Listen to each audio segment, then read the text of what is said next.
O eternal and almighty God, from whom all power and wisdom come, we are assembled here before thee to frame such laws as may tend to the welfare and prosperity of our province.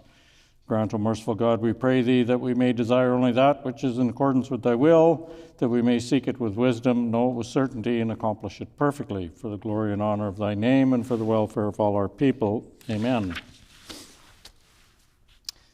We acknowledge we are gathered on Treaty 1 territory, that Manitoba is located on the treaty territories and ancestral lands of the Anishinaabe, Anishinaabeg, Dakota, Oiete, Dene, Sulene, and Neothog nations. We acknowledge Manitoba is located on the homeland of the Red River Métis. We acknowledge northern Manitoba includes lands that were and are the ancestral lands of the Inuit. We respect the spirit and intent of treaties and treaty making and remain committed to working in partnership with First Nations, Inuit, and Métis people in the spirit of truth, reconciliation, and collaboration. Please be seated. Orders of the day, private members' business. The Honourable Government House Leader. Good morning, Honourable Speaker. Would you please call for second reading debate Bill 234, the Pride Month Act. It's been announced that we will now go to second reading debate of Bill 234, the Pride Month Act, Commemoration of Days, Weeks, and Months Act, amended. The Honourable Member for Lage-Modière. I move, seconded by the Honourable Member for Radisson, that Bill number 234, the Pride Month Act, Commemoration of Days, Weeks, and Months Act amended, Loi sur les mois de la fierté, modification de la loi sur les journées, les semaines et les mois commémoratifs, be now read a second time and be referred to a committee of this House.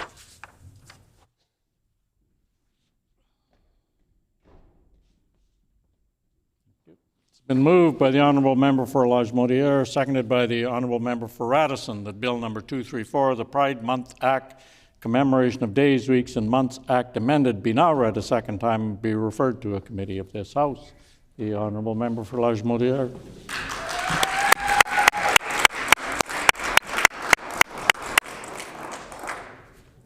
Honourable Speaker, as a young queer person navigating the world, I spent a lot of time assessing my relative safety. Which person could I trust? Which group could I share space with? Which teachers could I connect with? Whether they knew it or not, I was always looking for signals. Which people around me freely used slurs? Who in my circle readily laughed at unfunny jokes? Whenever I mentioned my gay cousin, I'd watch for how people responded. That's how I mapped my communities, in schools, in sports, with my family, and if I'm being honest, I continue to use this strategy today. I pay attention to who shows up for our community in person and online, who shows up for votes in this chamber, and who do they vote for, and how do they vote. All these actions show us where people stand and their level of commitment to the queer and trans community.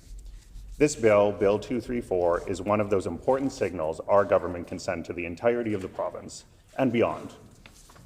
That your provincial government sees you and that you are valued here. Regardless of your sexual orientation, gender identity, or gender expression, you belong and we celebrate you. The Pride Month bill will recognize June as Pride Month in the province. Many people are already celebrating in June through parades, marches, rallies, and all types of gatherings. They happen in Winnipeg and smaller centers across rural and northern Manitoba. For anyone worried that this bill will limit Pride to June in any way, have no fear. Pride is 365 days a year, and every fourth year, we get a bonus day for Pride. June holds historical significance for our community. On June 28, 1969, the Stonewall Uprising began outside the Stonewall Inn, a gay bar in New York City. Gay bars offered a space for people to express themselves, free of public scrutiny. However, they were often subject to police harassment.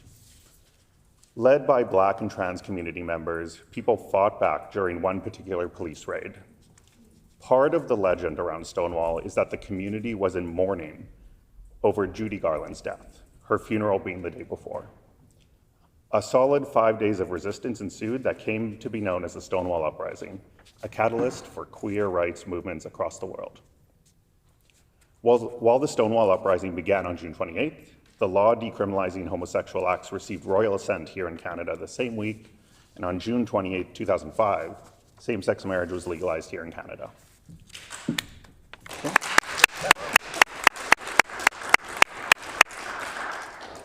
Queer community and resistance didn't begin at Stonewall.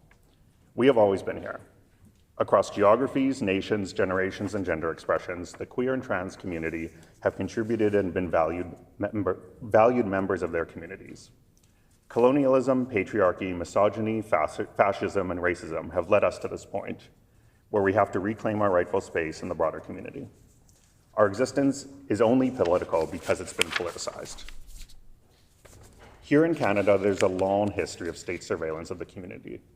The Canadian Museum for Human Rights has an important exhibit about the LGBT purge. From the 1950s to the 1990s, the Government of Canada systemically investigated, harassed, and fired 2 LGBTQI+ members of the Canadian Armed Forces, the RCMP, and the Federal Public Service. Now called the LGBT purge, this official policy destroyed thousands of careers, did untold psychological damage, and ruined lives. It's important we consider Manitoba's unique context. In 1987, Manitoba was the 3rd province to include sexual orientation in its Human Rights Code. 2 weeks following its adoption, the first official Pride gathering of Manitoba was held in Winnipeg. The queer and trans community no longer had to hide, but many did, due to the long-standing stigma around queer identity. During this first Pride March, some people wore paper bags to mask their identity.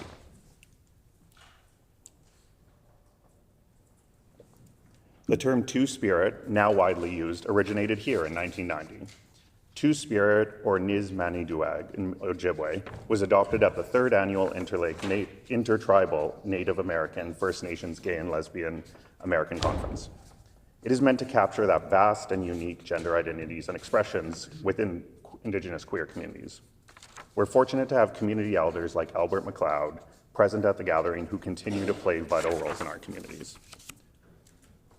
There were trailblazers that made my existence in this space much more plausible. Jim Rondo was the first openly gay person elected in 1999, followed by Jennifer Howard in 2007. I want to give a special shout out to Nancy Allen, the former Minister of Education, who worked so hard to make schools safer in our communities. I'm lucky to be part of a thriving queer caucus today. Here on this side of the House, we have the Minister of Health, Seniors and Long-Term Care, the Minister of Infrastructure and Transportation, the member for Kirkfield Park, and the member for Radisson, and I'm so fortunate to be among their colleagues. In the 20 months of our government, we have made meaningful improvements in access to gender-affirming care. We've introduced legislation that will include gender expression under the Human Rights Code, make HIV medication free and accessible, and we've officially recognized Two-Spirit and Trans Day of Visibility. The queer and trans community have never been afforded the luxury of assuming progress is inevitable, and our place in the wider community has never been assured. We are in a moment in history where our trans relatives in the US are losing their jobs, and trans existence is being literally erased from the Stonewall National Historic Site. Premiers in other provinces are willing to use the notwithstanding clause to ban doctors from providing gender-affirming care to trans youth. Here in Manitoba, we have hate-filled groups looking to erase the presence of our communities in schools. At this time last year, 4 members of the PC caucus voted against the member for Kirkfield Park's Two-Spirit Trans Day of Visibility bill. Just last week, the member from Dawson Trail said he doesn't see gender. A bold statement, to say the least. I don't know if we're all just gelatinous blobs to him, but negating people's lived experiences is a pretty stunted position for someone sitting in this chamber. We can almost empathize with this level of understanding when we consider the company he keeps and the campaign the PCs ran in the last general election. Using tired dog whistles around parental rights, this formerly governing party targeted trans students. They targeted young people for simply trying to navigate their formative years in the best way. They targeted educators and parents who support young people. And the poster boy for this campaign is now their leader, and is yet to apologize for it, and arguably still actively courts transphobic sentiment within his supporters. I come to this role having worked in education for over a decade. I worked with high school students and supported many queer and trans students as they embrace their identities. I would often be in conversations with guardians, supporting them as they learn to fully celebrate the young people in their lives. For a political party to actively nurture disinformation and put young people at risk is abhorrent.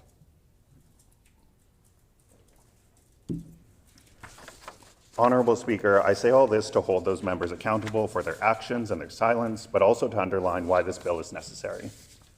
Pride is a recognition of our histories, our collective wins, and our commitment to building a better world. There's space for joy, dancing, and celebration in that pride, but also sorrow, reflection, and anger. It also presents a giant opportunity to invite more people in and further build understanding and appreciation for the diversity of the community. I want to thank the people in the gallery who have joined us. It takes all of us to make these futures possible, and we see your work and commitment. Members opposite have a choice. They can ensure this bill passes second reading this morning, or they can delay it and lean into their party's transphobic and homophobic lineage. Clearly, we on this side of the House want this bill to pass. Regardless of where we get to today, many Pride celebrations will take place in June, and to us LGBTQIA+ community members, their friends, families, and allies know they have an NDP provincial government that stands with them. We are forever indebted to our community elders who share their experiences so generously and continue to fight to make a better world for future generations. And to the youth, know that you are loved and deserve community, to flourish and share your talents with the world. We celebrate you not in spite of your sexual orientation, gender identity, or expression. We celebrate you because of it. You are part of expansive futures we haven't even imagined yet, and you will lay the foundation for new possibilities for generations to come. Thank you.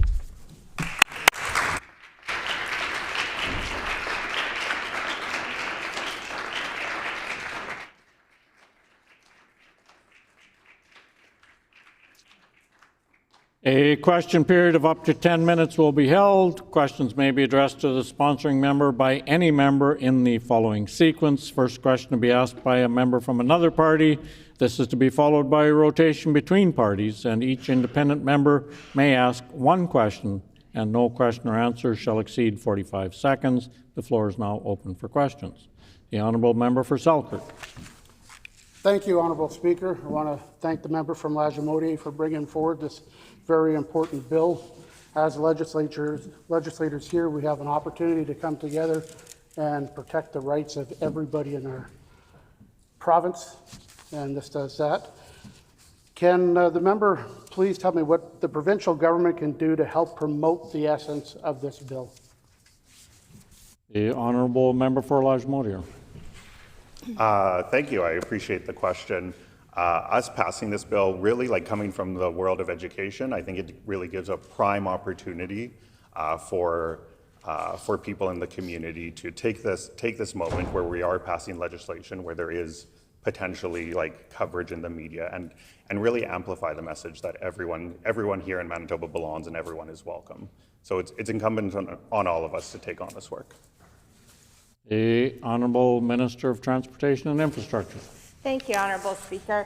I've noted that several members of the opposition are never in the chamber when LGBTQ issues are talked about. In fact, Order, please. Just to remind the Minister that we're not allowed to indicate whether members are present or absent. The Honourable Minister of Transportation and Infrastructure. Thank you, Honourable Speaker. I think it's safe to say that there will be some MLAs who choose not to participate in listening to anything about queer joy ever and to hear about your bill. And so I would just ask the member, why should all MLAs in Manitoba enthusiastically support this bill? The Honourable Member for Lagimodiere. I thank the member for that question, and my default is enthusiasm. So I think it's important for all MLAs to engage with the community because the queer community is, I think, unique in that whether you go to church, whether you go to temple, no matter where you work, no matter what sports you play, you intersect with the community. We're members of your family, we're members of your place of worship. And so there's a unique opportunity for us to take this message and build those connections across different experiences. The Honourable Member for Brandon West. Well, thank you, Honourable Speaker, and thanks to the member for Lajimodiere for bringing this important bill forward.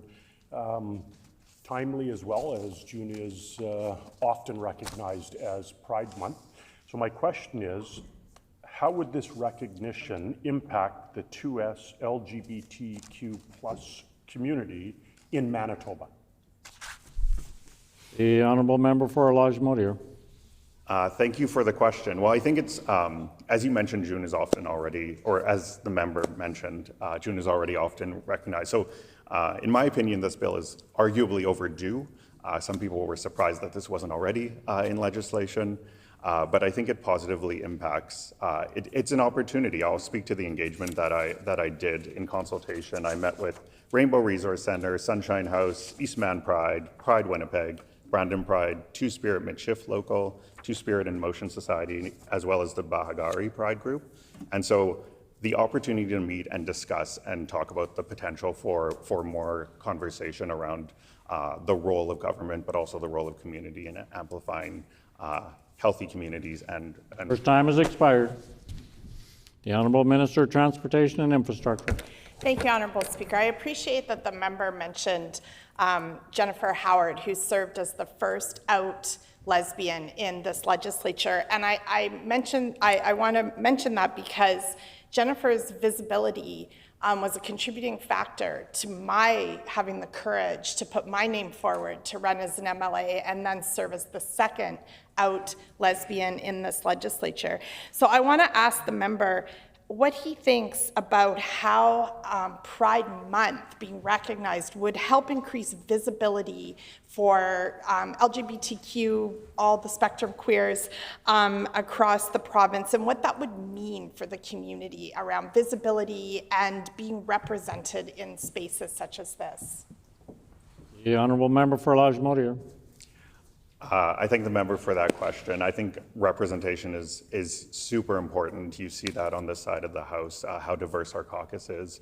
And June, I don't know about other members in the House, but I spend a lot of time going to schools and talking to young people about my journey, about the role of government, about my intersecting identities as a queer Métis person. And so I think it's really an opportunity. Everything we do in here is an opportunity to engage different communities in the public and help build better understanding between different communities. So I think we can really take this and run with it. The Honourable Member for Selkirk. Thank you, Honourable Speaker, and once again, I'm glad we're debating this beautiful bill here in the legislature today. The PCs I've mentioned to their House Leader that we are in full support of this bill, and we look forward to its passing today. In your consultations that you had, in your extensive consultations, were there any suggestions or calls to action to be done by us as legislators? The Honourable Member for Lajimodiere. I appreciate the question, and I'll just point out that it was referred to as a beautiful bill. So I really appreciate the kind words. A lot of time went into this bill, and we appreciate all the support that comes with it. The community there's always opportunity to build on pieces of legislation and the work we're doing here. So like I said in my opening remarks, the work is never done. Things are never taken for granted. We're working to build up different communities, but we're also working to safeguard the things we have in place. So we're in regular conversation with the folks I mentioned through the consultation process, but also so many other groups in how do we build a more welcoming. Member's time has expired. The Honourable Minister of Transportation and Infrastructure. Thank you, Honourable Speaker. As the member mentioned, Pride Month has been recognized in the US and of course in Canada, I think officially for about 9 years now, but this is a big new step to recognize the whole month in Manitoba. I know that for me it means lots of queer beer on, maybe not lots, a little bit of queer beer on patios, lots of time seeing drag shows, listening to queer poetry, and I'm just wondering how the member plans to celebrate best this Pride Month. The Honourable Member for Lajimodiere. I really appreciate the question, and I may join you for a queer beer. So I spend Pride Month going to a lot of different Pride events here in Winnipeg. Also, I love going out to different Prides. I've been to Pembina Valley many times, been to Steinbach, been to Brandon. I think it's really important that we support Pride events across the province because different communities are facing different tough realities depending on their context. As I said, I spend a lot of time in schools. I also spend a fair amount of time tipping drag performers. And I also like to pick up a book by a queer author whenever I can. I just picked up a biography on Marsha P. Johnson. Time has expired. The honourable member for Brandon West. Well, thank you, Honourable Speaker, and again, gives me an opportunity to ask a question on this important bill being brought forward. My question is, does any other jurisdiction in Canada officially commemorate Pride Month, or will this be the only province to do so? The honourable member for Lagimodiere.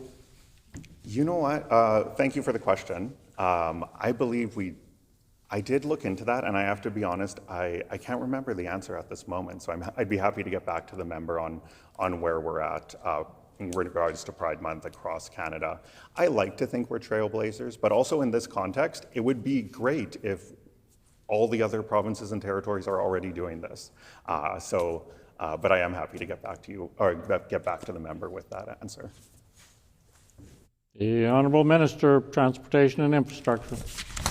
Thank you, Honourable Speaker. Just for our last question, maybe I'll give the member an opportunity to share a little bit about the Pride celebration that's taking place, hosted by our Minister of Families later this week. The honourable member for Lagimodiere.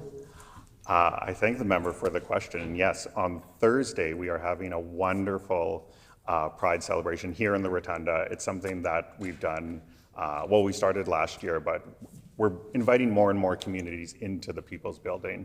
And so this year is the second year where we're having a Pride celebration. There will be drag performers, there will be music, there will be color and food, and no beer, apparently. Thank you. The time for questions has expired. The floor is now open for debate. The honourable member for Selkirk.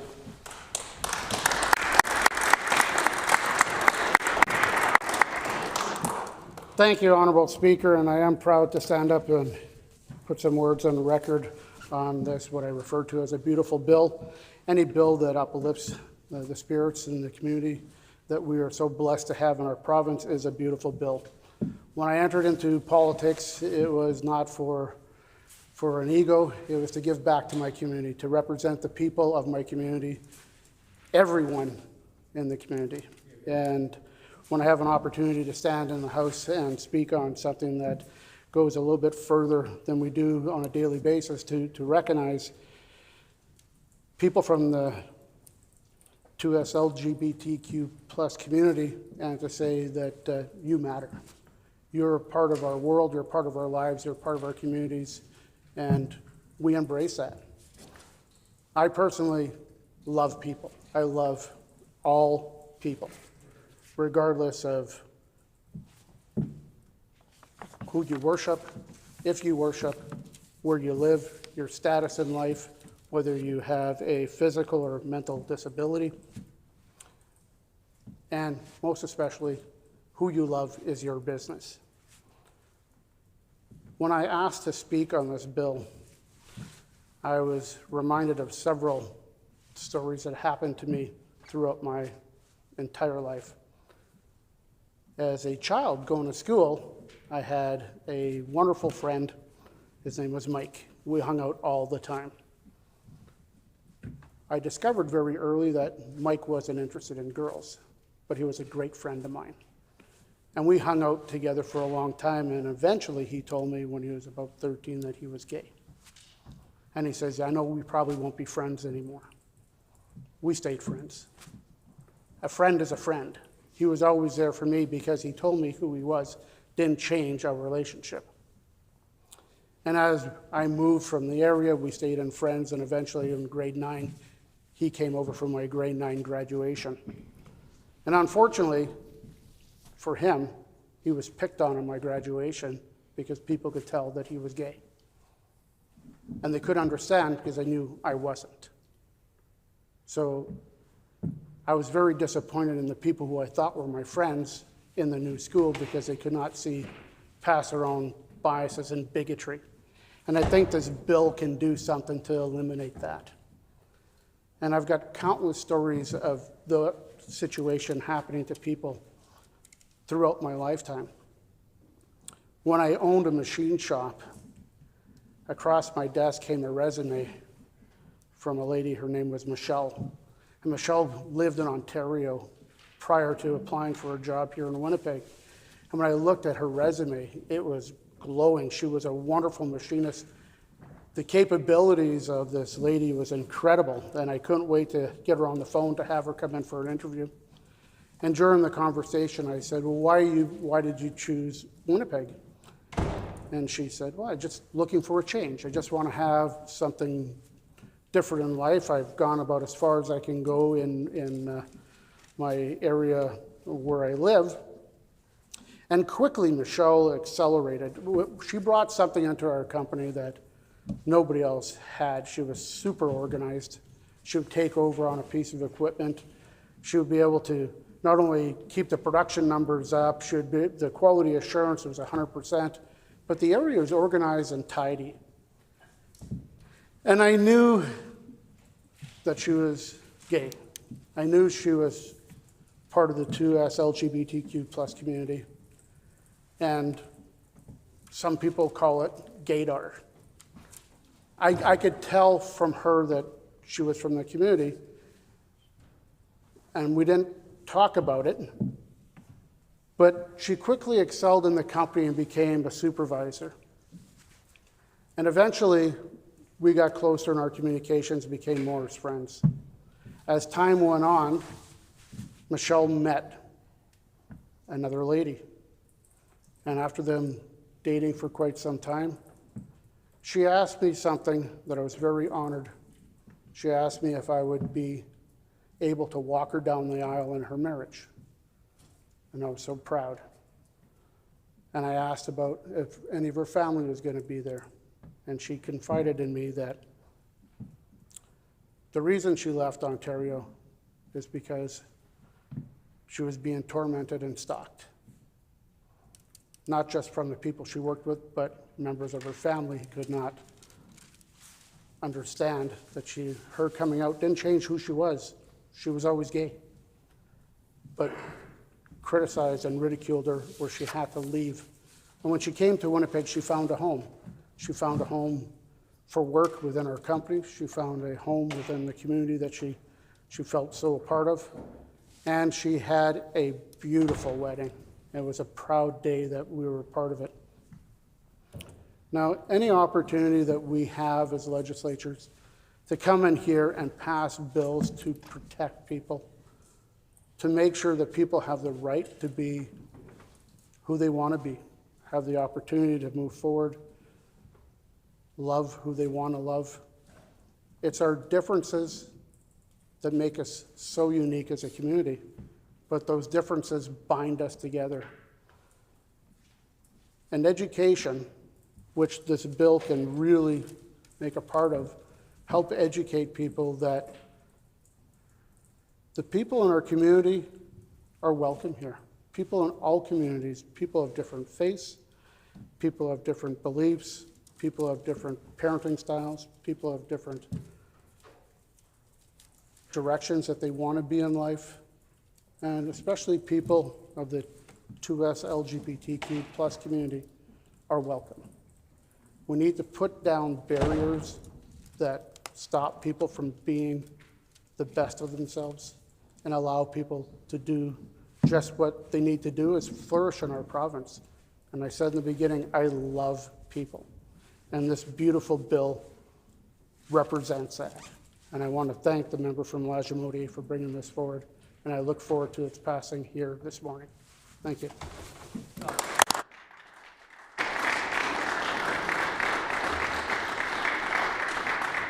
The Honourable Government House Leader. Maybe Sean.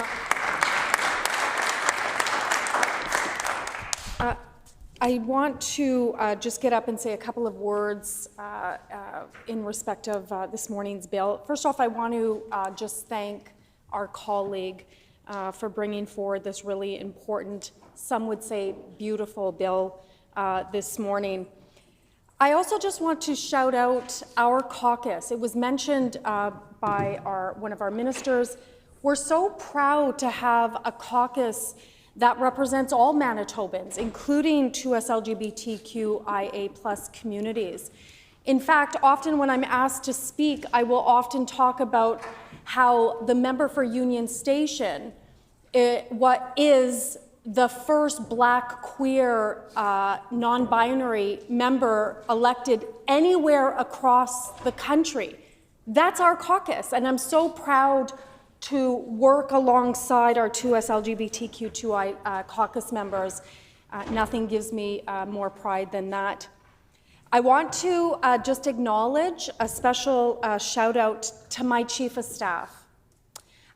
Folks will know, and I think probably people will notice that I say this all the time, our families team is the best. I have literally the best families team. And all of it is led by Alex Crosney, who is my Chief of Staff, who is queer, who is unapologetically queer, who plays hockey, who rollerblades, who is one of the most incredibly intelligent, loyal, loving, compassionate individuals that I am so blessed to work with. And I just wanted to give her a shout out this morning. And then to all of our collective government and political staff, 2S LGBTQI staff, it's an honor to work with everybody, and I'm so proud that our government is representative of all Manitobans. All Manitobans have the right to be in this chamber. They have a right to work in this building. They have a right to come into this building and celebrate. It is the people's building. And so I just want to also lift up all of our staff and our political staff that we have. I just want to say this. I don't want to take up too much time or space. I want to reflect on, as an ally, something that ensured that I would always stand on the side of human rights and stand on the side of right, particularly in respect of 2S LGBTQ2I community members. In 1997, I was doing my first degree, and I took a class on I think it was child psychology. And at the time, my son Jonah, my oldest son, I believe he was like 18 months old, 19 months old. And I'll always remember that we were talking about, I can't remember what we were talking about, but this statistic came out that the prof was talking about. And the prof said how the statistics bore out that little boys, young men from the ages of 12 to 18 who are gay, 60% of those little boys and those young men will attempt suicide. And I was horrified by that statistic. And I remember, because my son was like 18 or 19 months old, and I love my children more than anything in the world, I remember thinking, well, I, as his mom, have to create a space, a family, in which whoever he is, he knows that he's loved, that he's safe, that he can exist. But for me, I take that for all of us. Like, every human being must be safe to live their most authentic, beautiful, unapologetic life.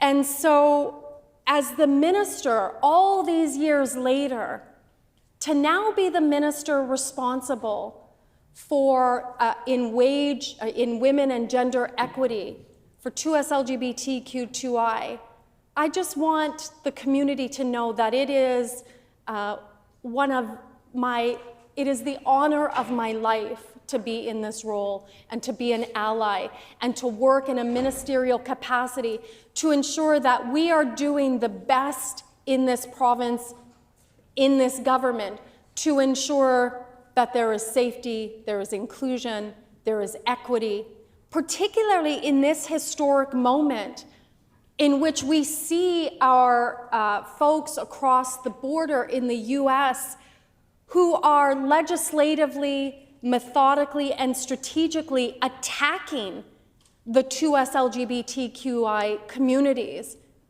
They are legislating the rights away of citizens. And for what? Because people are ignorant, they are archaic, they're homophobic, they're transphobic, all of those things. And so it's really important that us as a government, but also this legislative assembly, every moment that we can stand up, not only for Manitoba citizens, but for all citizens here in Canada, across the border, or any other country in which we see attacks on the human rights of 2S LGBTQ2I communities. It is an honor for each and every one of us to be elected to sit in this space, to be responsible for Manitobans. And so while I appreciate the members opposite and their support of this morning's bill, I want to point out that it's not enough to say that I support this bill. I had a friend who was gay, so I get it, and I appreciate that. But when you have members in the PC caucus that stand up in this legislative building, in this assembly, and vote against trans rights and two-spirit rights, when you have the leader of the opposition who was the face of a campaign of hate against children, against the most targeted and marginalized of our communities, and still has not apologized today, is beyond disrespectful and deplorable. And so I'm glad that we can all agree that the members' bill is beautiful. Indeed it is. Indeed, the Manitoba 2S LGBTQ2I community is beautiful and resilient and courageous and generous and all of these things. But in this chamber, people have to stand up and take their responsibility, their sacred responsibility, serious, and always stand on the side of human rights and always stand on the side of right, including standing for Manitoba 2S LGBTQ2I communities. Miigwech.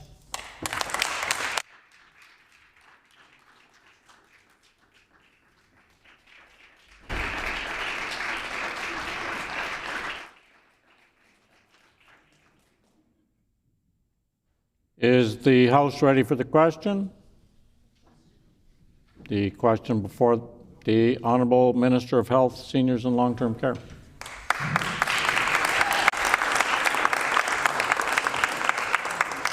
Thank you, Honourable Speaker. I just want to put a few words on the record. I want to thank our colleague, the MLA for Lajimodiere, for bringing this really important legislation forward. It's quite frankly long overdue. It's long overdue. And I'm really grateful that it's a member of our caucus, a member of the community, who thought to bring this legislation forward for our province. I am glad to hear that hopefully it'll be fully supported in this House and hopefully passed. I want to thank the guests who are with us in the gallery. I see a lot of faces, folks in the community, from the community, of which I'm very proud to be a part of here in our province, who have done work for many, many years across many different areas to make sure that our communities are moving in the right direction and fully affirmed across Manitoba. It takes a lot of time and energy to do that work in community.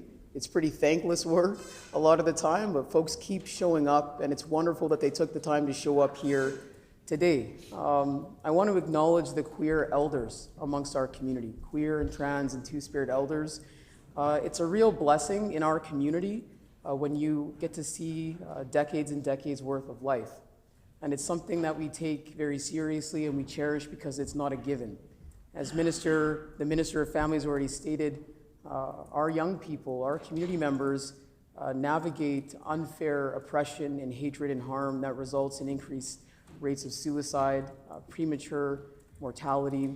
It's work that we all must do to endeavor to make sure that our communities live long, full, healthy, and happy lives. And so our queer elders who get to live in Manitoba and see that they have a government in place that truly champions them and sees them, they deserve that. They deserve to see this bill passed. They deserve to see that they have a government that honors them in their full identities. And you know, someone like me gets to stand in the legislature today because queer elders who came before us paved a path that was easier. Honorable Speaker, I take very seriously being in the role as an MLA, a legislator, and as a minister. I don't take it for granted. And I'm really proud to be part of a caucus led by a premier that has never had to be reminded to stand on the side with community. I'm very proud to be part of a team that has always taken very seriously any opportunity that we have to celebrate the 2S LGBTQIA+ community and advocate for the rights of these increasingly diverse community members. I do think it is important that we acknowledge that the harms of the recent past by the previous PC administration, by members, every single member on that side of the House, has yet to be fully atoned for. I still hear from Manitobans who are navigating the trauma and the fear that they experienced during the 2023 electoral campaign that PCs ran, where the leader of their now party was the face of a campaign targeting trans children. I remember standing outside this building during a rally during the campaign period, where hundreds of Manitobans showed up to say that they don't support that kind of behavior, and to also say that they were afraid. I remember having conversations with parents and with kids who were afraid for what their future in Manitoba might look like if the leader of the opposition and members of that side of the House were in power. And that fear carried on after our government came into power. People needed reassurance that we would make sure their rights were protected and advanced, and we have done just that. And this bill, I think, is another really important example of our government's commitment to making sure that the 2S LGBTQIA+ community is protected, is celebrated, and is continually moving in a direction of true equity, not only in Manitoba, not only across our country, but beyond our country's borders. Because we know that people across the world are looking at little Manitoba right now, are seeing what we're able to do in the area of human rights and saying, it is possible. We know that queer and trans communities are looking at Manitoba and saying, it is possible to live a good life, to be respected by your government, to have gender expression brought forward as something that should be protected in the Human Rights Code, and you will have elected people who look like the diversity of our province standing up for you and having your back.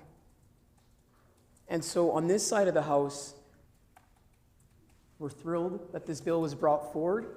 We want to see it passed. Communities need to know that there is no government that could be in power, there is no political wind that could blow in the United States or anywhere else that would ever change our position as a caucus. We stand with the community. We love the 2S LGBTQIA+ community, unapologetically. And we thank the community for making Manitoba a better place to be. We thank the community for making Manitoba a beautiful place to be. And I look forward to moving forward into a Pride weekend full of joy, because we talk so often about the challenges the community faces. We don't talk enough about the joy of what it means to be queer and trans and two-spirit and a part of the community. There's a lot of joy there. And bills like this affirm that joy. And every single member of our community deserves to embrace it and to experience it. And we are committed, and I am committed to making sure that that is the path forward in this province, as long as you have an NDP government. Thank you, Honorable Speaker.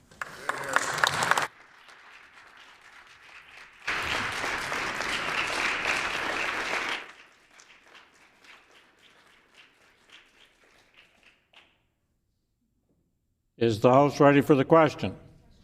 The question before the House then is second reading of Bill 234, the Pride Month Act, Commemoration of Days, Weeks, and Months Act amended. Is it the pleasure of the House to adopt the motion? Agreed and so ordered. The Honourable Government House Leader. A recorded vote, Honourable Speaker.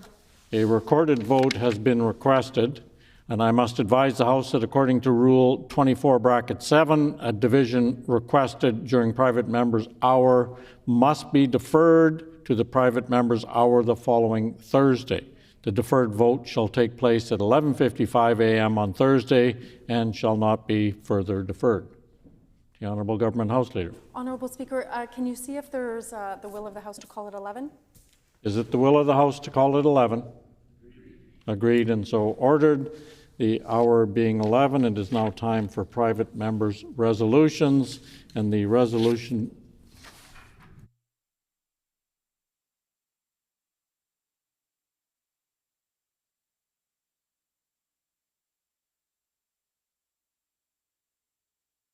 the Honourable Government House Leader.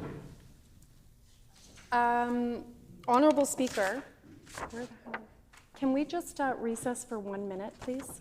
I apologize.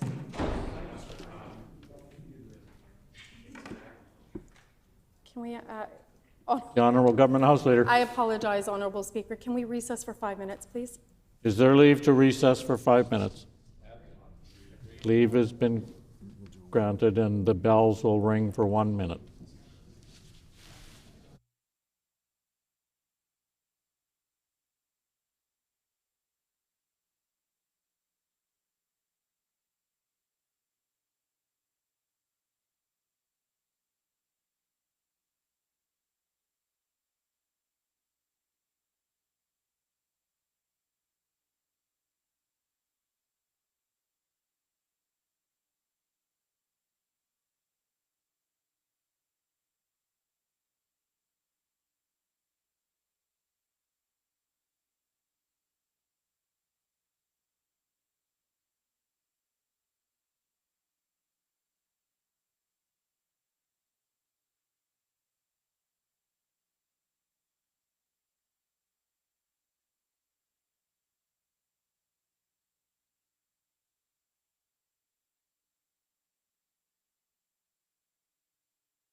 Order, please. I could call us back to order. The previously requested 5-minute leave has expired. So now we will move on to private members' resolutions. The resolution before us this morning is resolution number 18, supporting the agricultural industry in Manitoba, brought forward by the Honourable Member for the Boroughs. The Honourable Member for the Boroughs.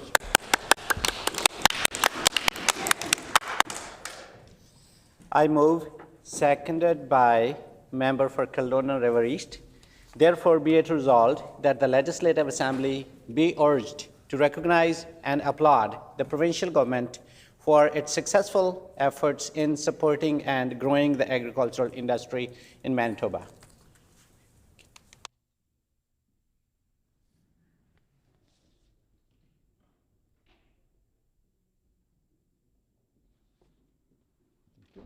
It's been moved by the Honourable Member for the Boroughs, seconded by the Honourable Member for Kildonan River East, that therefore be it resolved that the Legislative Assembly be urged to recognize and applaud the government for its successful efforts in supporting and growing the agricultural industry in Manitoba. The Honourable Member for the Boroughs.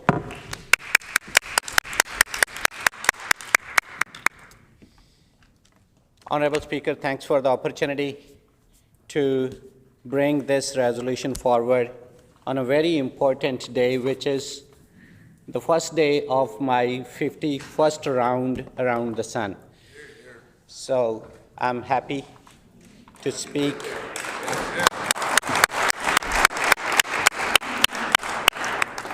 to this resolution, and the topic is agriculture, so I love it, I like it. I would say, ਭਟਕੀਆਂ ਰੋਈਆਂ ਤੇ ਬੀਆਬਾਨ ਵੀ ਭਟਕੇ ਤੱਕੜੀ ਤੋਲੀ ਤੇ ਕੀਤੇ ਕੰਮ ਵੀ ਜਟਕੇ ਕਿੱਦਾਂ Canada ਜ਼ਿੰਦਗੀ ਕੀ ਪੁੱਛਦਾ ਤਾਇਆ ਮਜ਼ਾ ਜੋ ਖੇਤ ਵਿੱਚ ਆਇਆ ਉਹ ਕਿਧਰੇ ਹੋਰ ਨਹੀਂ ਆਇਆ I don't need a translator for this today, but anyways, thank you so much for the expansion of translation services. I would translate it right away. This is a little poem that I wrote in 2014 when I was working at a farm in Minto, Manitoba. What it says is that during my settlement struggle in Canada, I had to go for so many jobs, which is a wide range of jobs. And one of them was working at a farm. And that is something that I enjoyed the most. That tells about my interest, that tells about my connection to agriculture, and that reminds me that I belong to a family who has been farming for generations. And it reminds me that agriculture is important and soil is the basis of what is produced around us, and that's the basis of our survival. And I never forget how important soil is. And I realize that basically soil is our final home. That's where we would be resting finally. So very important topic, very important subject, very important opportunity. And today's resolution, as I just said, talks about agriculture, its importance, and invites all members to share their thoughts about agriculture in Manitoba and how we can make it better. So the resolution says, therefore, be it resolved that the Legislative Assembly of Manitoba be urged to recognize and applaud the provincial government for its successful efforts in supporting and growing the agricultural industry in Manitoba. I appreciate what our government is doing to make ag industry better, and I appreciate the team, which is all of us, specifically our wonderful ag minister and our ag critic. This is a good team, and we're all serving Manitobans together. I want to share this story with you. Maybe I shared with a few people. It was in late 2014 that I was working in agricultural office, Orberg, and my reception desk bell rings. I got out and see a gentleman. I said, "How can I help you?" And the gentleman says, "I'm Minister of Agriculture." That was the first time when I met this gentleman, who is now, again, Minister of Agriculture in Manitoba. So thanks for that introduction, and thanks for all the great work that you did and you are continuing to do for Manitoba. When we talk about agriculture, we talk about the challenges at the same time. It's not just the farmer, it's not just the government. There are a number of people who work together to make it better. I want to mention researchers, extension workers, trainers, educators, and also rural media. They work together to make it better. And there are uncertainties and there are challenges all the time. We are currently in a phase where we are facing challenges. And I want to share this, that we're heading towards times when there would be labor shortage at its peak. By 2029, we would be having 123,000 workers' labor gap. That would be 1 in every 3 jobs vacant. So that's what we are heading towards, and we have to work together to make things better. And I also want to mention that agriculture contributed $122 billion to Canadian economy in 2018. That's an old data. So I want to mention a few things that our government has done to address these gaps, not just labor, but training gaps, other gaps, research gaps, and so on. I want to mention Prairie Innovation Center for Sustainable Agriculture at Assiniboine Community College. Our government has recently announced $60 million capital investment in this project, which is going to be utilized for applied research labs, industry engagement, labor market development, and it would be serving 800 plus ag students per year in that facility. So I'm proud to be part of the government that announced it. And the beauty about this announcement is that the $20 million, which includes the childcare infrastructure for 216 spaces on site, so that our workers, our researchers, our trainers can work worry-free and have their kids just beside them there in that childcare center. And it would be creating 1,000 new jobs. So I want to congratulate ACC. I want to congratulate Mark Friesen and Nicole Goddett for their leadership at ACC. We have also opened 2 new ag offices at Shoal Lake and Worden. And I want to remind that when I was ag critic, I advocated against closing MASC and ag offices by the previous government, and I got so much appreciation for that. I want to share this story. The other day, I was having dinner in Brandon at a restaurant. Agricultural Minister was with me, member for Brandon East was with me. 2 tall gentlemen came to me, tapped my shoulder saying, "Hey, are you a member for Burroughs?" I said, "Yes. We are just stopping to say thank you for your advocacy on the ag file for so many years." And then I introduced those young farmers to my colleagues there. So people listen, people watch what you do. So it's very easy to close the offices, but it's very hard to reopen them. We did. I did go to Toulon office and clicked pictures there to spread the word about the wrong choice that was made to close this, because the community in Toulon was worried about the economic loss. That office rent was a few $1,000s, and that rent and that money was being cycled into the local economy, and the staff working there would go to fill their cars, go to lunch, to local restaurants. So it was a beautiful, beautiful, office there, an asset for that community. That's just one example. And everybody knows we have talked a lot about Crown Lands. We are working to make Crown Lands file better. And there are so many business risk programs that we are working to improve on. In light of the time, I would conclude my comments here, and I would welcome my colleagues to speak to this resolution so that we can create and utilize this opportunity to talk about agriculture, talk about our wonderful producers, and the land and the production that we have and that we feel proud of, and that we utilize to produce food to feed the world. Thank you so much, Honorable Speaker.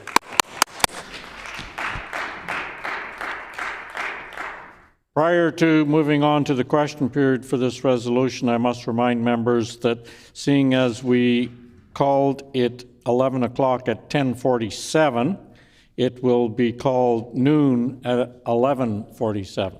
So just a reminder to everyone.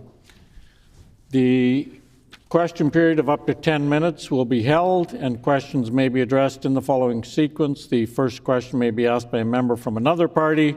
Any subsequent questions must follow a rotation between the parties, and each independent member may ask one question, and no question or answer shall exceed 45 seconds. The floor is now open for questions. The honourable member for Portage-La Prairie. Thank you so much, Honourable Speaker. Thank you to the member from Burroughs for his words today. My question is, the NDP now claims agriculture is vital to Manitoba, but when they were last in government, they imposed a sweeping moratorium on hog barn expansion that choked growth across rural Manitoba. Why did they cripple one of the most successful sectors in the agriculture business in Manitoba? Thank you.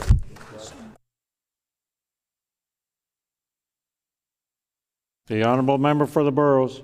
Thank you so much, Honourable Speaker, and I want to say thank you to my colleague for the wonderful question. I would just say this, that the leadership in pork industry appreciates us. And I would just share this quote from Cam Dahl from Manitoba Pork. And he says, "It is crucial that the 22,000 Manitobans who rely on our sector know that the provincial government recognizes what they do for our provincial economy, which we saw in the budget announcement." So that's what I know about the pork industry. The honourable member for McPhillips. Thank you, Honourable Speaker. I want to thank the member for Burroughs for bringing forward this resolution. I know that he's got extensive experience in agriculture, and it's very close to his heart, from his early childhood to his time in academia and also his time working in the agricultural industry. So I'm hoping if you could share a little bit with the chamber as to why he brought this resolution forward today.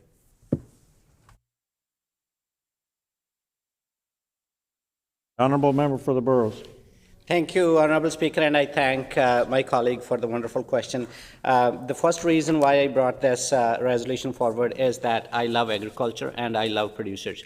Second is that I wanted to create this opportunity for all of us to talk about agriculture, and everybody is welcome. And, agriculture is an important subject that people want us to speak about, and our producers and ag industry people want us to talk about agriculture, and people need to know what their government, which represent them, is doing in this agriculture to make it better. Thank you. Order, please. I just asked the member for Burroughs, in his previous answer, he quoted something. Was that from a public document? If not, could he table it? Honourable member for Burroughs. Honorable Speaker, it was a public statement by the leadership from Manitoba Pork. The honourable member for Interlake Gimli. Agriculture Crown land auction remains suspended for beef land. And by beef land, I mean pastures and hayland. This leaves young and expanding producers without means to grow their herds or plan for their future. If this government claims to support rural expansion, why are they blocking the very land base needed by young farmers? The honourable member for Burrows. Thank you, Honorable Speaker. We're not blocking anything. Actually, we are opening things. We are opening offices that were closed. We're opening GATE. I want to mention this. GATE is Global Agricultural Technology Exchange. We are investing $13 million to GATE so that we can improve trade along with while working with Cereals Canada. So we are bringing in great things. We are doing good things, and we are improving the Crown land file. But it would take some time. We are working with the industry, working with the farming communities, so that we can make it better because it was broken previously. The honourable member for Tyndall Park. Thank you, Honourable Speaker, and I'd like to thank the member for Burrows for bringing forward this resolution and wish him a very happy birthday here today. I was hoping that he could speak a little bit to how agriculture plays a role in our economy and how it's being affected with the tariffs. The honourable member for Burrows. Thank you, Honorable Speaker. Of course, as I said during my preamble, that soil is the basis. That's where everything comes from. That's where we build things from. Agriculture impacts everything. Agriculture impacts our lives. Agriculture impacts our health. And agriculture is what we survive on. But recently we have been facing barriers. And this is the time when we as Manitobans and as Canadians need to come together, brainstorm, strategize, and face the challenges so that we can maneuver through these challenging times. Thank you.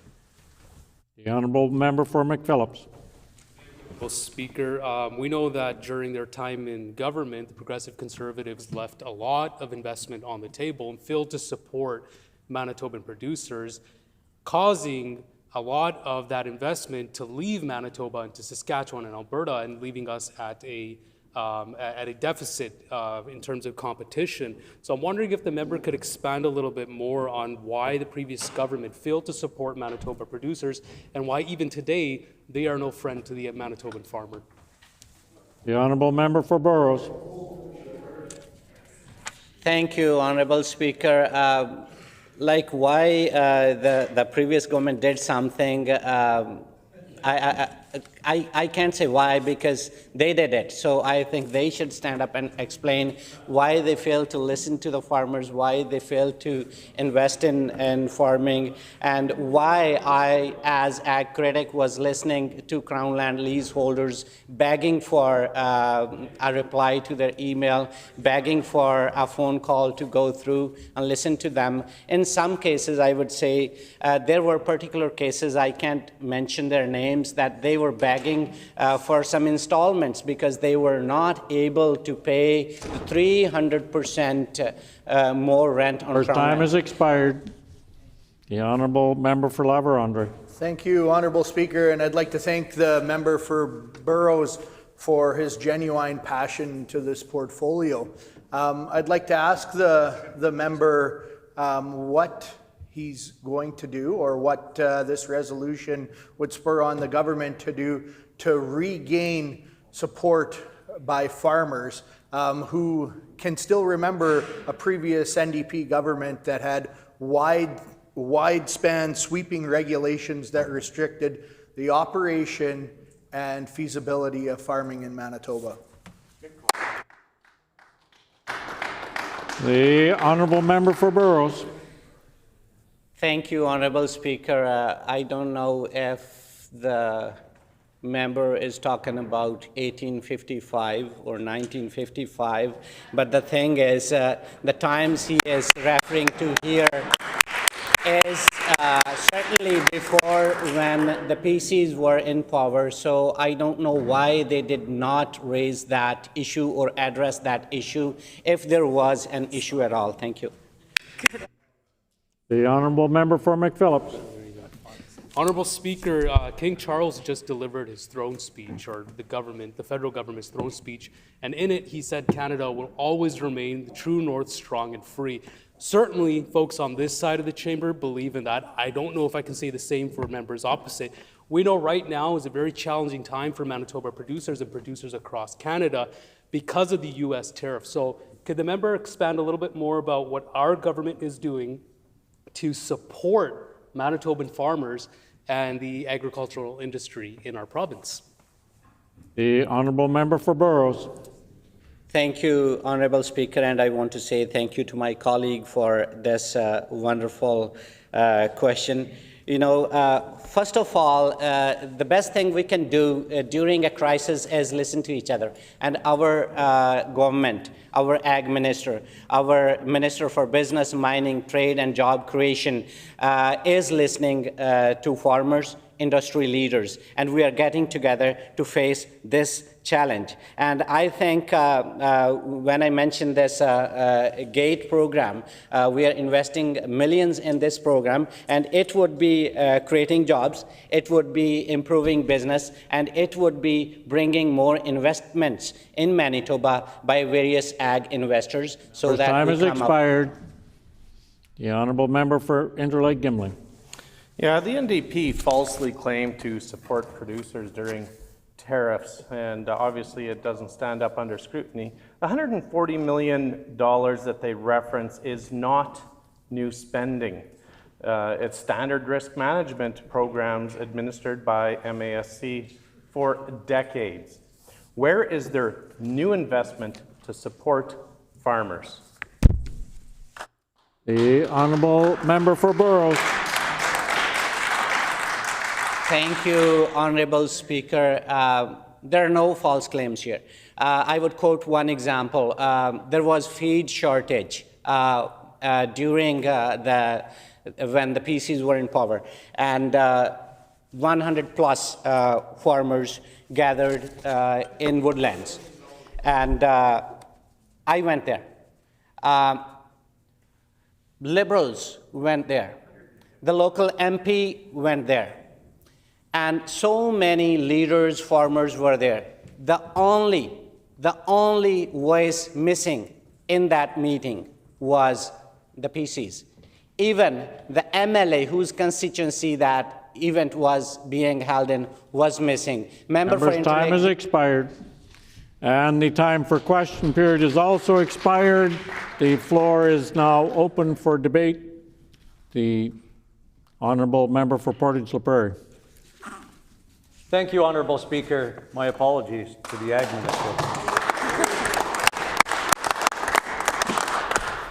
Thank you again to the member from Burrows. Honourable Speaker, before I get into the details of this resolution, I want to start by saying that I've spent 30 years in and around the agriculture industry.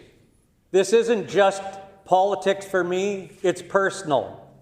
I've worked with producers. I've seen the challenges they face, and I've lived the cycles of weather, trade, policy, and market change that define life on the land. I've watched governments at all levels come and go. I've watched promises being made and money not spent. I've seen good ideas rise, bad ones fall, and sometimes nothing at all gets done. But I have to say, in all the years, I have never seen a government so proud of so little. After nearly 2 years in office, the current NDP government has not introduced a single original program, not one.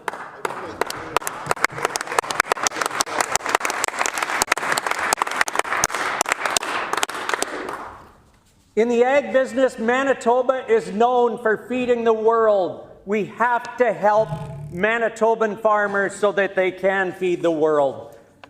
Every so-called initiative that this NDP government point to is either inherited from the Progressive Conservatives or was established by governments before them. And now they ask this Assembly to stand and applaud for them dusting off old programs and re-announcing old funding and pretending to lead in sectors that demand real, responsive, and bold action. Speaker, agriculture is more than an economic sector. It is the beating heart of rural Manitoba and the pillar of our provincial identity. It sustains communities, feeds families, and supports jobs on farm. In processing plants and along supply chains, in fact, agriculture accounts for nearly 10% of our Manitoba GDP. We export over $9.4 billion in agri-food products every year, with $4.3 billion of that going to the United States and $1.4 billion to China. Canola and soy exports to China have exceeded $1 billion. This isn't just a rural concern, it's a matter of our provincial prosperity. The tariffs from China and the U.S. are real. The money that has been talked about by this government today will not cover anything but a small portion of that loss, yet they do not go out and look for new markets. So when the NDP claim it's supporting agriculture, we must ask, what have you actually done? They point to $140 million in so-called tariff support, but what does that really include? $75 million of it is crop insurance, standard coverage that producers already pay into. Another $15 million in Agri-Invest, again, a long-standing federal program, not a provincial initiative. Wildlife compensation accounts for $7 million. That leaves just $42 million related to market volatility. And even that it is federally supported and administered through MASC, the minister himself admitted in this House that he doesn't control agri-stability or other mask programming. So how can this government take credit for anything that they're doing in the agriculture business today? Speaker, it gets worse. The Minister of Agriculture didn't even participate in the government's trade mission to Washington. With a 10% GDP going from Manitoba, should the Minister of Agriculture not been at the forefront? Despite the United States being our largest agri-food trade partner, the Washington Trade Office, which the Premier claimed would reopen, still remains dark. And the same government that says it wants to expand markets has no visible plan to do so, just recycled talking points and delayed action. When the NDP stands and praises themselves for extending the agriculture Crown land rent freeze, they fail to mention that it was the PC government that brought in a 50% reduction and a freeze in the first place. It was Minister Johnson and the PC caucus who listened to producers. I retract Minister Johnson and replace it with the member from Interlake Gimli. The NDP are merely coasting on that success. Likewise, their so-called support young farmers comes in the form of expanding a rebate program that was created by who? This PC government. That's right. We welcome their decisions to keep a good program going, but let's not pretend that it's new. It's not. It's our PC government's program.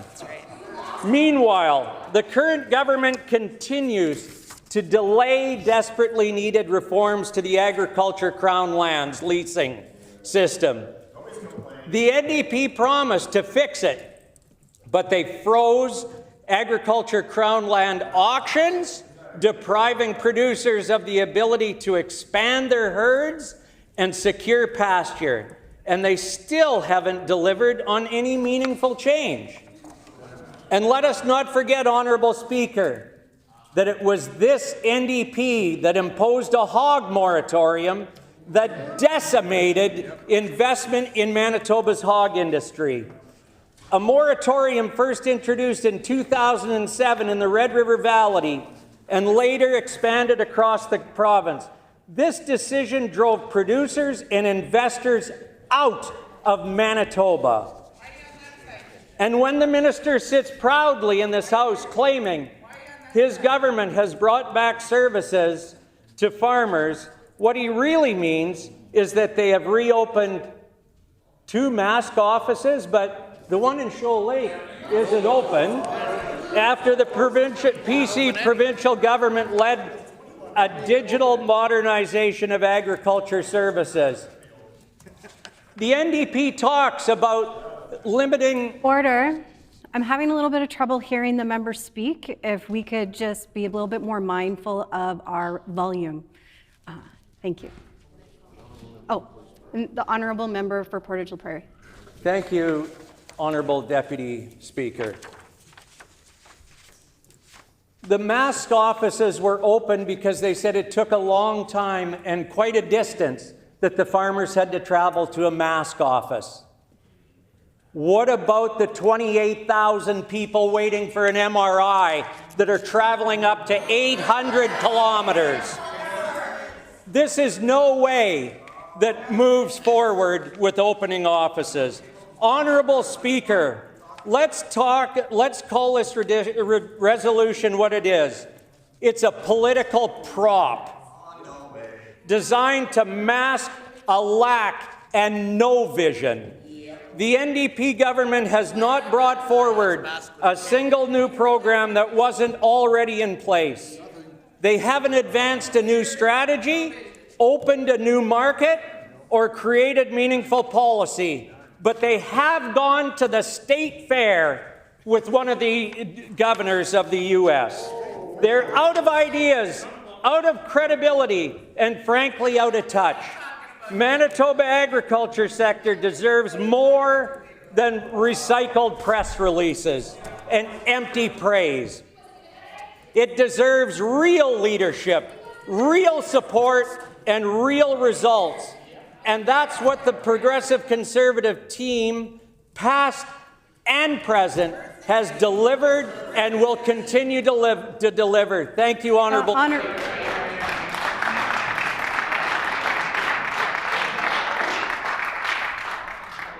The Honourable Minister of Agriculture. Thank you, Deputy Honourable Speaker. Let me first off start by thanking MLA from Burroughs for introducing this resolution.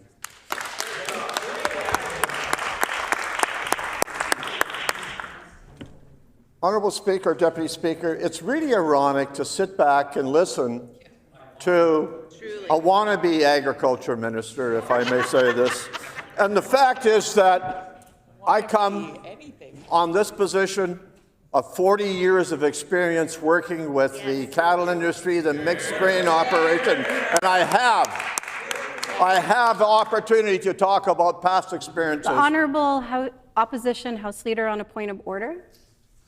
Yeah, the members using derogatory terms as referencing to members in the House. I think it's our long practice of recognizing them as their constituency or their portfolio. And I would ask that the Agriculture Minister would retract his statements and apologize. I'm just going to consult for a moment, please.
A point of order.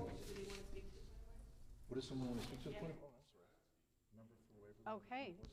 The member from Waverley on the point of order.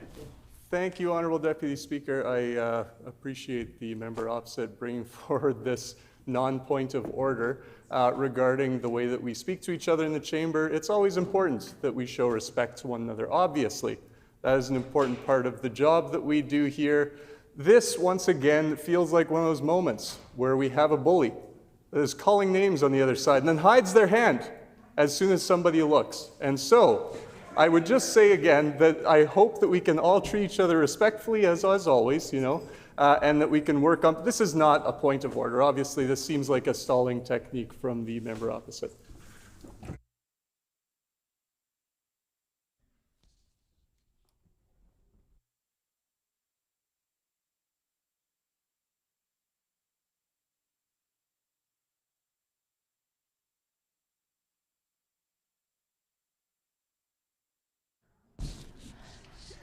So this is a point of order, but a caution is being issued to the minister.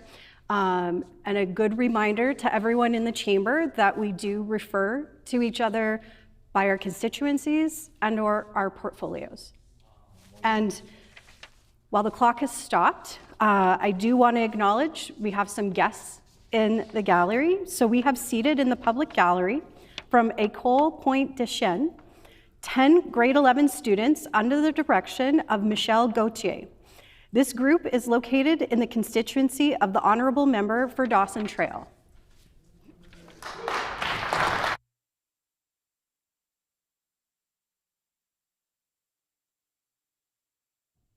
The Honourable Minister of Agriculture. Thank you so much, Deputy Honourable Speaker. Well, let me just finish off, and my last comment is that I'm very proud to have been involved in agriculture for 40 years of my life. And I know members opposite have different opinions about how important agriculture is, but I've lived it. I went through the BSE scenario. I've gone through the importance of what agriculture producers face every day of their occupation. And let's just take for an example this year alone. The cost for agriculture producers to put a crop in continues to grow, and expenses and the challenges they face. To put it simplified, the producers do everything right, but at the end of the day, it all depends on Mother Nature to make them rewarding of the opportunities. I hear the MLA for Portage has opinions of crop insurance, of the business risk insurance programs that exist in this province. And I question his credibility of mass crop insurance opportunities that provide. Let me share some information that's very vital for all of us across Canada to know. Manitoba is probably one of the highest number of agriculture producers that take advantage of the business risk insurance programs that exist, particularly in crop insurance opportunities. So I question the somewhat challenging questions that the member opposite from MLA from Portage is questioning. We're not doing enough. We are doing whatever it takes to have a program in partnership with the federal government of opportunity to help producers that have some form of business risk insurance program in challenging times and challenging years. And I want to also... The opposition House Leader on a point of order. Yeah, thank you, Honourable Deputy Speaker. You just cautioned the member to refer to somebody as a constituency. The MLA for Portage is not a constituency. It is the MLA for Portage La Prairie that he proudly represents. And if we could please clarify the record and change our language and respect each other's position inside this building.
Order, please. So this is a point of order, but I just want to encourage folks again, let's just refer to each other with the full constituency titles and the full portfolio titles. Thank you. The Honorable Minister of Agriculture. Thank you so much, Deputy Honorable Speaker, and my apologies for not making it Portage La Prairie, MLA for Portage La Prairie. What is so key about agriculture, it's the lifeblood of future investments that we see in this province. And we continue to travel our areas. And I know members opposite, the MLA for Portage La Prairie, had indicated that the fact that we've made travels to the U.S. side, and I think I would question the commentary that was made by the MLA for Portage La Prairie about the fact that I was down at Minnesota and I attended the Minnesota State Fair, and that's all I did. Well, you know what? I would take offense if I was the individual that I was actually with was the Commissioner of Agriculture, and he'd be very proud to spend the whole day going throughout the whole Minnesota State Fair. And the conversations we had with a number of producers, whether they were in the small side of the dairy industry or a small animal industry, but yet the MLA for Portage La Prairie really took a criticism to the point of encouraging me that I was just wasting time being there. Well, let me share some more information with the member opposite about the fact I'll let the commissioner from the state of Minnesota know his exact words, and I wonder if he'll be professional enough to almost accept that as a negativity commentary. I also want to talk about the fact we were down in Iowa and the importance of trade relationships. And maybe one of the stemming comments about this is the Manitoba hog producers or Manitoba pork industry, Cam Dahl, thanked me personally and this government personally for going down and talking to the agriculture pork industry in Iowa. 3 million weanlings leave this province on an annual basis for the benefit of the Iowa pork producers. And yet, there is always criticism that we're not doing enough. The sad reality is that you have a critic that almost feels that he could be doing better. Well, I'm not going to complain about that whatsoever. But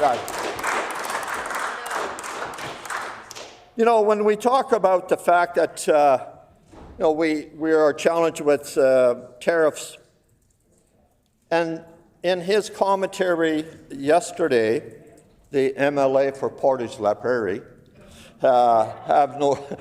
and what is so troubling is the fact that all talk but cuts. All members opposite, all they do is talk but have no credibility on this. When Donald Trump was last president, Pallister government made a cut to the Manitoba trade representative in Washington. Yesterday's commentary by the MLA for Portage was criticizing the NDP because they have no representatives in various parts of the world. But yet, during the Pallister reign, they dismissed the Washington representative. It took this government, it took our leader, our premier, to reinstate a representative in Washington. And let me tell you, it was done in a professional manner where we included representatives from the Manitoba beef industry, we included representatives from the pork industry, we've included a number of commodity groups that we come in. We are dealing as one commodity group organization representing the economic growth of this province of Manitoba for the betterment of agriculture. Yet, members opposite, the MLA for Portage La Prairie, doesn't think that was a good idea. Well, I'm going to say this.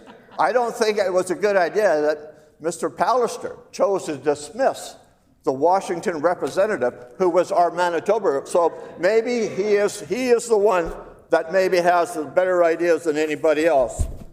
Let me talk about my favorite subject is Crown lands. Honorable Deputy Speaker. Let's put this into perspective. When you have 250 producers show up in St. Rose, Manitoba, because that government chose to put a 300% increase in Crown land rates in 1 year, and then you turned around during the time when the producers were in a drought situation, and they took no exception and didn't even have the ag minister at that time stay around for that meeting. All they did is sent their Crown land representatives with shields to protect themselves, because when you're dealing with 250 producers in the hall and run away from the situations, I question the MLA for Portage Superior. Would you have stood behind that decision back then in 2000? Order, please. I'd just like to remind the Honourable Minister, please direct your comments through the chair and not directly to any members within the chamber. Thank you. The Honourable Minister of Agriculture. My apologies. But the sad reality in the completion of what was done back then, it chased away the young individual producers that had a dream of taking over the family farm, because they chose, for the benefit of their way of thinking, for the benefit of generational farming operations, and it continues to cascade, of the benefit of agriculture producers in the beef industry today. It didn't much matter whether they did a 50% cut in the agriculture Crown land rates. Guess why? Because it was the election year. Let's fool the cattle producers. Let's fool the people with the Crown lands. We'll give them a 50% discount, and then we get reelected, hopefully, and we're going to put it back up. I question, why was the Crown lands opportunity to save family farms to this day, and I can assure you, people don't forget.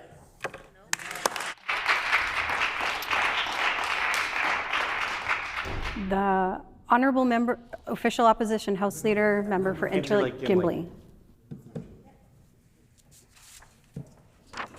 Keep going. Okay. Thank you, Honourable Deputy Speaker. I think this resolution is missing a word or two, or I think three, actually. So I'm going to reread the resolution as it should be printed. Therefore, it be resolved that the Legislative Assembly be urged to recognize and applaud the previous provincial government, PC Conservative government, for its successful efforts in supporting and growing the agriculture industry in Manitoba. The member has mentioned a few different things, and I know my time will be short here as we only have a few moments left. But there's a few things that I want to get on the record before they bring this resolution back and I continue to speak on it. The current Agriculture Minister and the member for the Boroughs is well aware that this PC government responded to drought conditions with $155 million in emergency support, plus reduced Crown lands, cut them in half to a 50% rate. Now, I think this is simple history here that I'm going into now, and it's the cow-calf herd in the province of Manitoba. Well, under the previous NDP government, I'm talking the last cycle they were here, went from the beef herd went from 1.735 million to 1.105 million. That's a reduction of 630,000 head. Well, the NDP government was in power last time. So now, if that happens again with this NDP government and their war on agriculture, we will be left with 355,000 head in this province if we have the same decrease that they had the last time they were in government. Now, what's important to rural Manitobans and farmers is access to emergency rooms as well. This government, when they were last in power, cut 20 rural emergency rooms. Now, our farmers need these emergency rooms. It's very important to ensure that they have access to rural health care. It is important to know, and I'm sure we all recognize that farmers have a very high rate of. When this matter is again before the House, the member will have 7 minutes remaining, and the hour being noon, this House is recessed until 1:30 this afternoon.